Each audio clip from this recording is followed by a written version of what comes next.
తర్వాత ఆ మార్గంలో లేవీయుడు ఒకడు వచ్చాడు. లేవీయుడు ఒకడు వచ్చి అతడు అనుకున్నాడు, ఇతడు సంఘ పెద్ద అనుకోండి, స్తోత్రం, లేకపోతే దేవుని సన్నిధిలో విశ్వాసం అనుకోండి. నా టైం అయిపోతుంది, నా టైం విలువ. ఇప్పుడు ఇతన్ని ముట్టానంటే ప్రాబ్లం అయిపోయింది. మురికిగా ఉన్నాడు, మైలతో ఉన్నాడు, అశుభ్రంగా ఉన్నాడు. ఇతని కార్యక్రమం మొదలు పెట్టాలంటే చాలా టైం అయింది. అయినా అది నా పని కాదు. ముందు పోయేవాడేమో నేను భక్తి మొదలు పెట్టాలి అని పోయాడు, వెనకపోయినోడేమో నేను భక్తిలో కొనసాగాలి అని పోయాడు. ఇద్దరు ఒకే జాతుడు. అతడు యాజకుడు, లేవీయుడు. స్తోత్రం. వీళ్ళిద్దరు కలిసి వెళ్ళేసినోడు ఒకడు ఉన్నాడు, వాడు సమరయుడు. వీళ్ళిద్దరు కలిసి వెళ్ళేసినోడు సమరయుడు. ఆ సమరయుడు వస్తున్నాడు ఆ దారిన.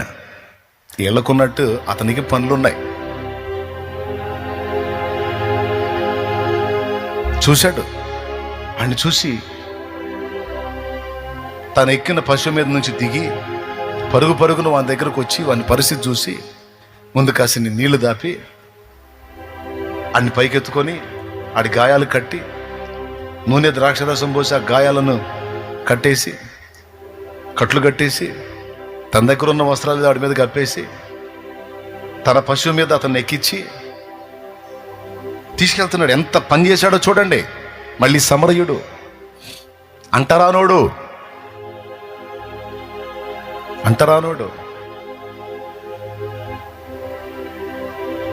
రక్షిస్తున్నాడు.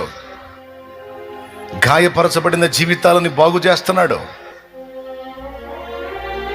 దైవస్వరం వానికి వినపడింది. భక్తులు వినపడలా. భక్తులు భజన చేసుకుంటా పోయారు. భక్తులు వినపడలా. వానికి వినపడింది. ఆగి బాగు చేసి లైన్ చేసి చచ్చేవాడిని బతికిచ్చి తీసుకెళ్ళి పూటకోళ్ళ ఇల్లు అంటే తెలుసా, హోటల్ తీసుకెళ్ళి అక్కడ పైసలు ఇచ్చి వాడికి ఆహారం పెట్టించి అక్కడ బస ఏర్పాటు చేసి నేను రిటర్న్ వచ్చేటప్పుడు మిగిలిన అమౌంట్ కడతాను, అతను జాగ్రత్తగా చూసుకోండి, చచ్చి బతికాడు అని అతని కోసం కష్టపడటమే కాకుండా తన ఆహారం అతనికి పెట్టడమే కాకుండా తను తెచ్చుకున్నవి అతనికి ఇవ్వటమే కాకుండా తన డబ్బును అతనికి వెచ్చించి తిరిగి వచ్చేటప్పుడు మిగిలింది కూడా కట్టేస్తానని చెప్పి ఒప్పుదల చేసుకొని పోతున్నాడు.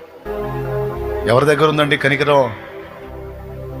పెద్ద భక్తుడు యాజకుడు, చిన్న భక్తుడు లేవీయుడు, అంటరానోడు సమరయుడు.